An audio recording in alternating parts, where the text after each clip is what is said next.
All right, everybody. Good evening. It's meteorologist Alex Carter and meteorologist Connor Tank here in the Fox 54 Digital Weather Center. Another edition of Weather Aware Live. Connor, good to have you with us, of course. A very active weather week trying to play in the cards a little bit, and that's what we're tracking and talking about. Yeah, Alex, it's a little bit of a coin toss on the severe weather side of things. But Right. We're definitely going to get a good bit of rain out of this. Yeah, I think that's kind of the big takeaway. Connor was just saying it. Rain and more rain, and we're going to see a lot of it, I think, starting Thursday afternoon and evening, and then it becomes more widespread as we head into about closer to midnight Thursday and early overnight on Friday. So just keep a heads up on the forecast. We're going to be adjusting it and tweaking it and fine-tuning things as we go into the next couple of days here. So lots to get to, lots to talk about. We already have a question on the board. And Nora, good evening. Thanks for joining us. Tabitha, thank you for joining us as well. Any storms tonight? So let's go ahead and address that.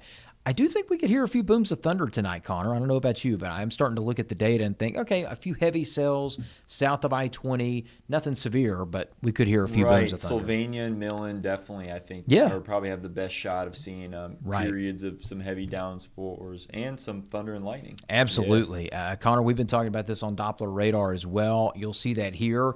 Most of the rain, we were discussing this with you yesterday. It's going to be very light. It's not a very widespread rain. So today, Tuesday, again, not the most fruitful of those rain chances, but we also talked about there's better chances on the way. Again, that's Thursday afternoon through Friday morning. But Connor, tonight, what are we looking at on Futurecast? Kind of what can we expect there?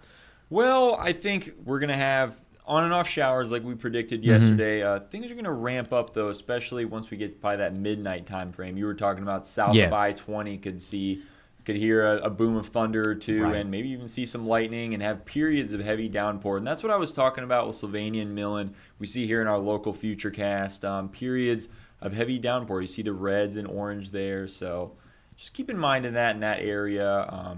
Maybe if you're doing any late night driving, if you're doing like a third shift in that area, just keep in mind the visibility could be low for a little bit. Yeah, that's exactly right. And Connor, that front's going to get down to our south a little bit more so tomorrow. It's still going to stay near us. And because the front's nearby, I do think we'll see some spotty showers and storms for tomorrow. Again, not widespread. And we're probably going to get some breaks in the clouds and some warmer temperatures. So if you want it to heat up a little bit more compared to what we've had so far today, I think you're going to get just that tomorrow. We'll probably be in the mid to potentially upper 80s in a couple spots, 85 to 86 where we're mostly going to be. But let's go ahead and get down to brass tacks, if you will, right? This is the forecast for Thursday into Friday. Notice those rain chances. Boy, do they start to ramp up a good bit. Connor, this is where the forecast gets active for us. And again, it all is based on what's brewing in the tropics right now. And it still has yet to become Arthur. I'm excited to see what happens in the next couple updates. I think there will be one at 8 o'clock as well. But right now, this is just potential tropical cyclone 1. And as it moves inland, that's where you see that Thursday and Friday.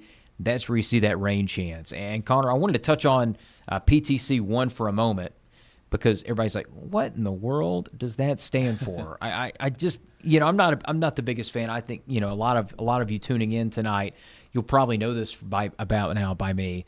I don't think that wording is very friendly to any of us. Not you, not to me, not to Connor. Explain what that means for everybody, Connor.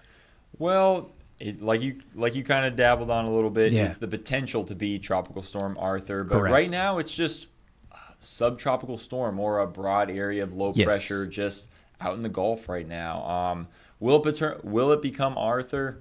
Most likely at this point, but right now it doesn't have a center of circulation, a strong center of circulation. It's more broad in this area right now, but it is tropical.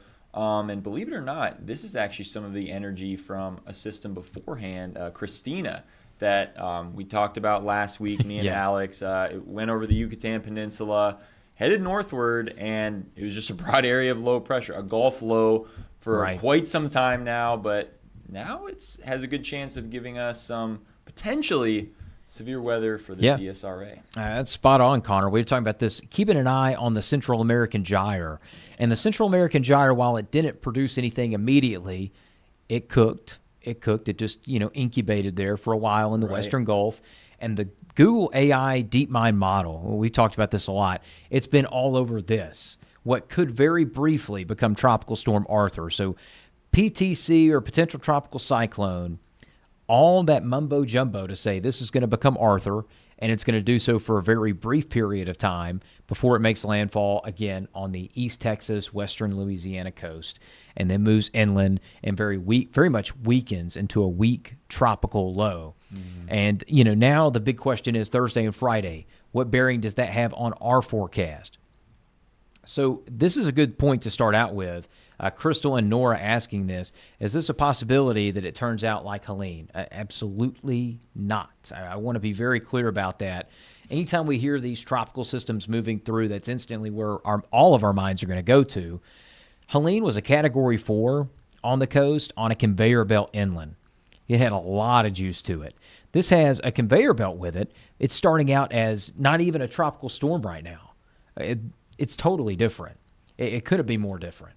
So as a result, this is not Helene 2.0. Far from it, okay? We're going to get some rain. We're going to get some windy, breezy weather. And we might even get a chance of a couple strong to severe storms mixed in there, but not widespread, all right? So I want you guys to keep a check on the forecast because, we've seen some model runs that are rather aggressive. We've seen other model runs that lay low a little bit. And that's kind of where we're headed with all this. You see the path of PTC-1 or Arthur or whatever the world you want to call it. You see the cloud shelf off of this. Sunny skies right now in North Bama. And then here we are in Augusta, lots of cloud cover. It's a fine line. And this storm system, this low, it is going to track to the north and east and then slowly move across the deep south. I do think the extended outlook brings that towards us by Thursday night and into Friday. And here's kind of what we're thinking when it comes to that track. So go ahead and show you this. Now, do you see the stalled front that's going to dissipate? And then watch what happens here as we go into Thursday. That low is going to move pretty much along I-20 through Mississippi and Alabama here. And then this low, it is going to stay together as it moves inland. I do want to emphasize that. It's going to stay together as it pushes further towards Birmingham and Atlanta. It's just a matter of, Connor, how strong will the low be? Explain to everybody how the strength of the low determines what impacts we could see. Right, and that's a good point there, Alex, that it is very important to address. It goes by pressure.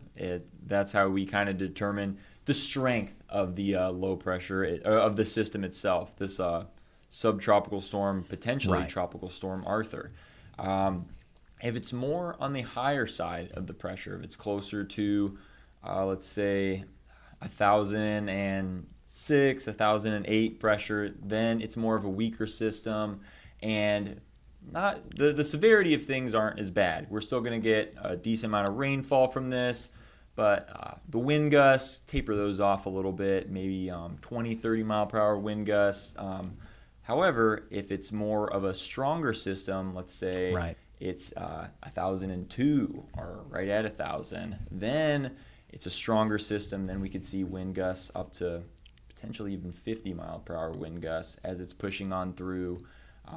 You could get some low-level rotation from that, and it's not impossible for a couple of weak tornadoes. Hey, that's spot on, Connor. The lower the pressure, the stronger the system. The higher the pressure, the weaker the system. You would think it's kind of opposite, but that's how it works in weather. So the lower the worse, the higher the better. And so what we're watching now is how well put together does this low stay as it moves inland? Can it stay organized? Can it keep its structure? If it can, then our impacts could be a little bit more impactful, if you will, than if it starts to get torn apart. Now, it's going to have a conveyor belt, and that conveyor belt is the cold front pushing in from the north, Connor. That can increase its forward speed, and that can sometimes help it be a little bit more organized. The model runs on our in-house have been rather conflicting. We saw a model run early this afternoon showing even a gust up to 60 miles an hour closer to our northwestern counties. Then we saw the model runs backing off a great deal later this afternoon. And again, the point is you don't want to hover from model run to model run. The bottom line is with this system, there's still a chance of not just heavy rain and breezy weather. We could see some gustier winds up to 40, maybe on the high end 50. I'm not sold on that. and we could see a few weaker tornadoes as a result of that low-level spin that Connor was mentioning as well. So this is all things that we look at. And, when we look at the extended outlook here, my big takeaway is right now we don't know how well put together this low is going to stay. That's number one. But here's the things that we do know, and that's what I want to dive into here. We know we're going to see a wet forecast, and you'll see this in the Futurecast look here. This is the latest model run. This is Thursday at about the lunch hour, and we're not getting a whole lot of rain. I'm going to take this full screen. We're not getting a whole lot of rain in the first half of your Thursday, simply put. We get to about, say, 3, 4 o'clock Thursday afternoon, isolated showers and storms pop up. We're confident in the timing of this system now, I would say, and we're also confident in when we're expecting the brunt of the weather to move in. Whether it's a little to no impact or a more noticeable impact, we know when it's going to happen. It's going to start Thursday afternoon, and it's going to continue through Friday morning. It's a broad window. The worst of the weather, we're still going to fine-tune that timing, but we know the broad window of how this is all going to shake out. So here it is Thursday evening, and notice wide swath of showers and storms moving in. We know that we will be on the east side of this low-pressure center. Typically, Connor, we've talked about this before, east side is the least side, west side is the best side. And a lot of people think of a 90s rap song, and I can't remember who sung that. So anybody who's listening, just let us know if you're familiar with 90s rap, hip-hop. Just let us know what it was, because I sure don't. I can tell you that much. But if you're on the east side, you're on the least side, meaning we don't like to see that. However, in this particular scenario, we're still dealing with a weak low-pressure center. That's still the gut feeling right now, is that this is going to be weaker because it's got to move over so much land. However, Connor and I putting that caveat in there, and here we are talking about this caveat. These low-pressure centers, if they can get on the conveyor belt of that cold front, they can stay a little bit stronger because they're moving a little bit faster. As a result, we could end up seeing a few more higher-end impacts, like a couple brief spin-up tornadoes, maybe some gusty winds that lead to some spotty power outages, maybe a couple down trees here and there. That's on the higher end. That's the higher threshold of what's going on. And did you see that? I think we just got a new model run here. Oh, yep. And it's very consistent. I think we just got a new model run with that. Looks like it to me. It's pretty consistent, though, showing that most of the rain's gone. And it will dissolve. And it will dissolve by the afternoon on Friday. Right. So you just saw a fresh model run come in as we were just talking about this here. Bottom line is, playing this back, Thursday afternoon and evening, we're going to watch these thunderstorms moving in. Some of them could have some weak rotation. We'll have to keep eyes on it. Then we start to see this moving further in.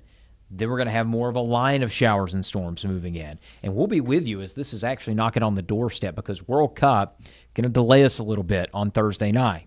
So you'll see us on Fox 54 News at 11, going all the way to 12:30. So keep that in mind. It's actually pretty convenient timing. We'll be with you as the storm begins to move in. So we'll be live on the air, continuous coverage of that. And this is when the windiest weather begins to move in, and this is when we could watch for maybe a few brief spin-ups if that higher-end impact ends up happening. If it's a weaker low, this is just going to be a big blob of rain. And again, that's the main impact, big blob of rain. The flash flooding, by the way, Connor, I will say this. I'm not really worried about the flash flood threat as much because of the timing of this. If you're on the road in the overnight, which some of us are, we will be, then yeah, it's something to worry about. And if you work an overnight shift, this will be a concern for flash flooding. But most of the CSRA is not driving in the overnight, so this is not as great of a flooding concern. Could it be a wet start to Friday? Yes, I do think we'll see some showers and thunderstorms during your morning commute time on Friday morning. But by Friday afternoon, all this moves out of the way. So again, flash flooding, not my greatest concern here. You see some of the rainfall outputs there. South of I-20 looks to be a hot spot. The Georgia side of the river looks to see more rain. I'm looking at 1 to 2 inches as the general consensus with isolated higher amounts, Connor.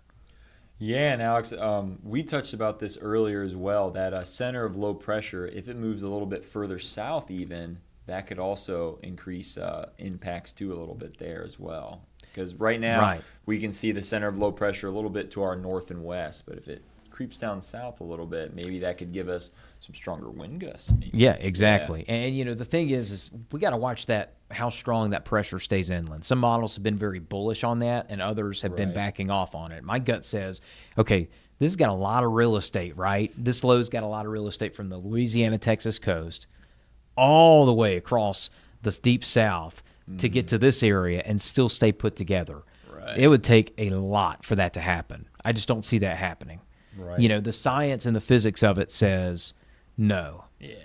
Especially if it passes over parts of Appalachia, east central Alabama, north central Georgia. This is where we start to see higher terrain. Right. That low interacts with higher terrain, starts to get ripped apart. Right. Weakens the pressure gradient. These are all things that we consider. So again, is this going to be Helene? No, it's not. Please, if you hear some hype about it, cut it out. It's not happening. Okay. I don't want you guys to get that false alarm.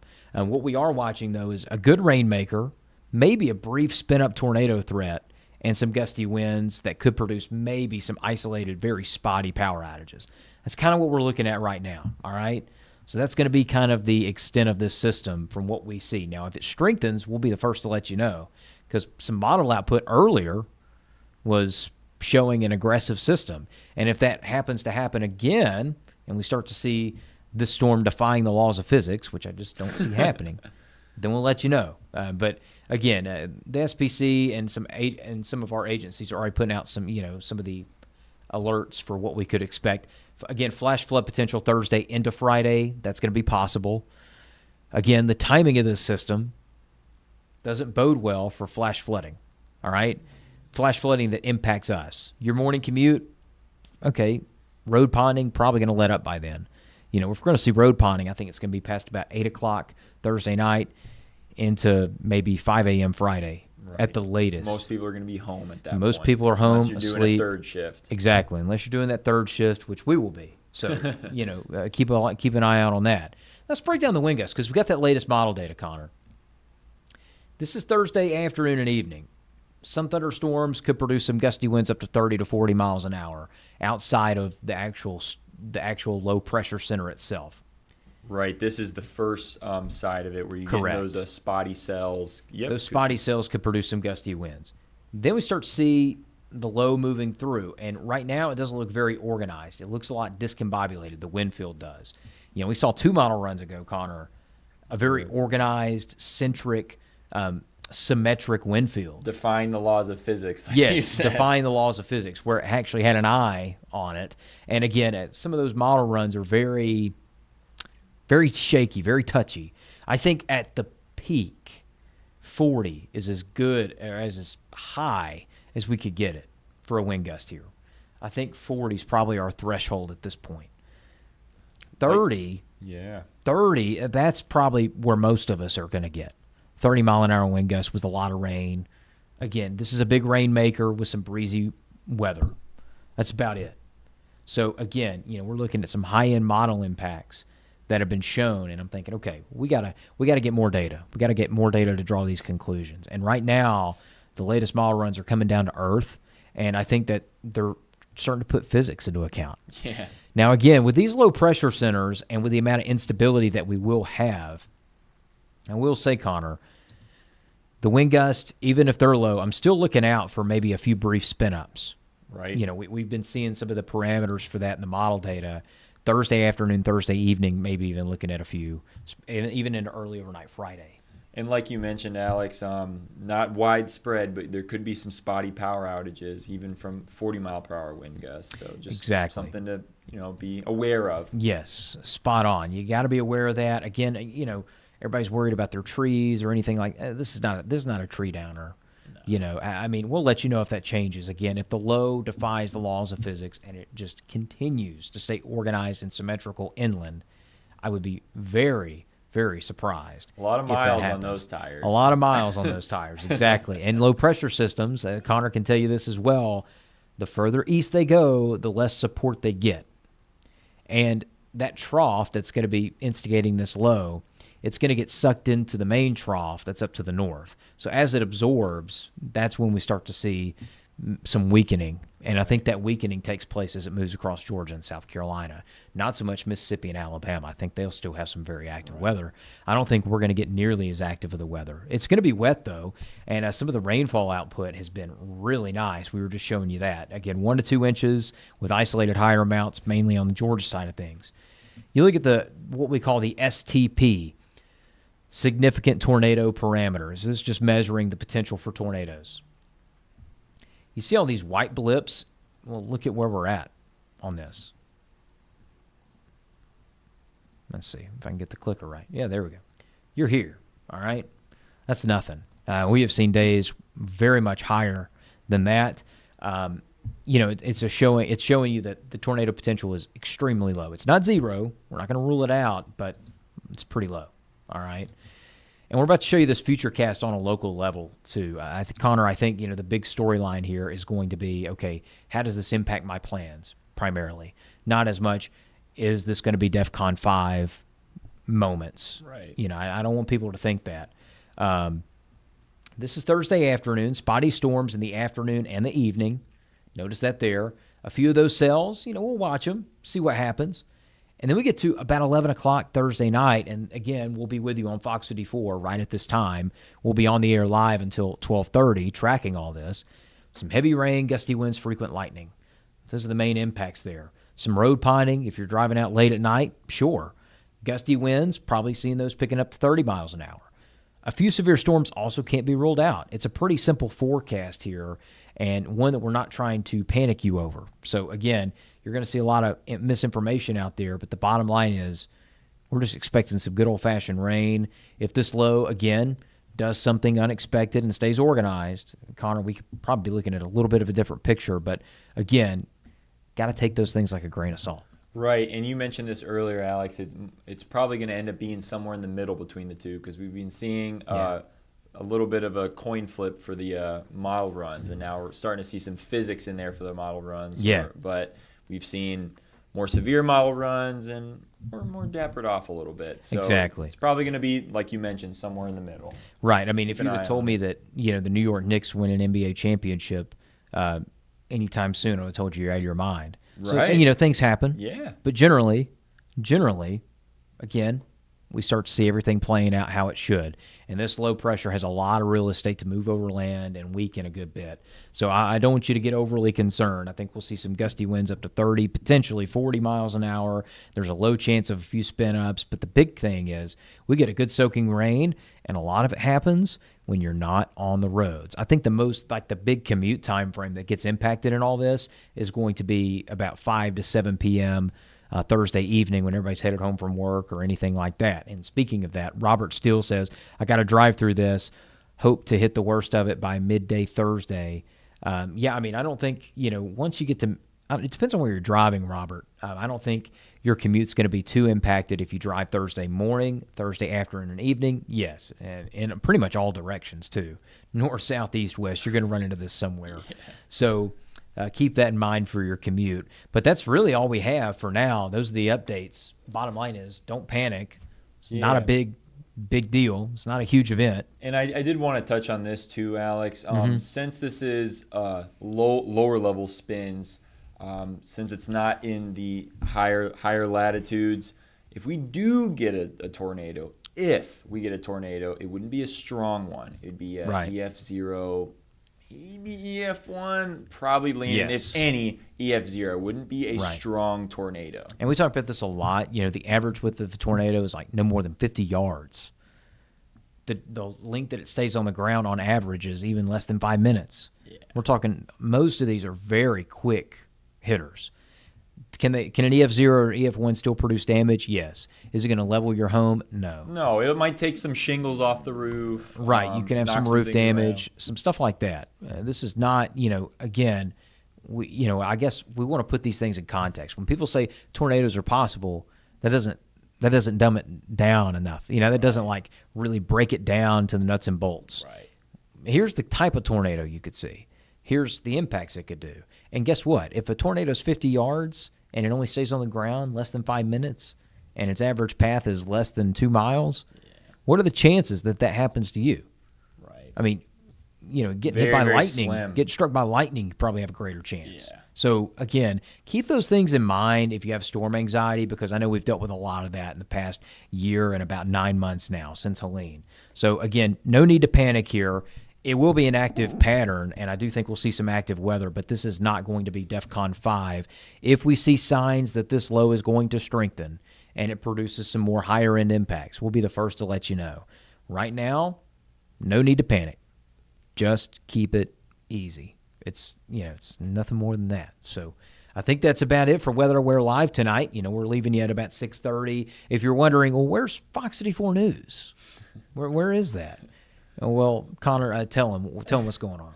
Well, we have the World Cup going on right now, and that's going to be the case for at least the next couple of weeks here. So, stay tuned into that. You can watch that on Fox 54, and stay tuned for we'll have the 11 o'clock show tonight.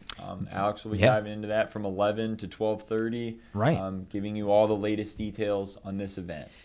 And it's election night in the CSRA, the runoffs. Yes. And so we'll have all your election news headlines along with what to expect from this tropical low coming as it weakens across the CSRA. So again, we'll have a full breakdown of that coming up at a little bit later tonight, and you'll see that at 11 o'clock sharp. And, of course, we'll have more updates as we get that new data and continue to fine-tune this forecast. But the bottom line is, do not panic. Yes, we'll see a remnant low moving through. Yes, we're going to get some rain. Yes, we're going to get some breezy conditions. And, yes, we could see a few strong to severe thunderstorms. Nothing more than that at this time. We're looking good. No need to worry. All right. So we'll keep you posted. Thanks again for another edition of Weather Aware Live. The time now is 6:27. We'll see you in a little bit. And, of course, more updates to come.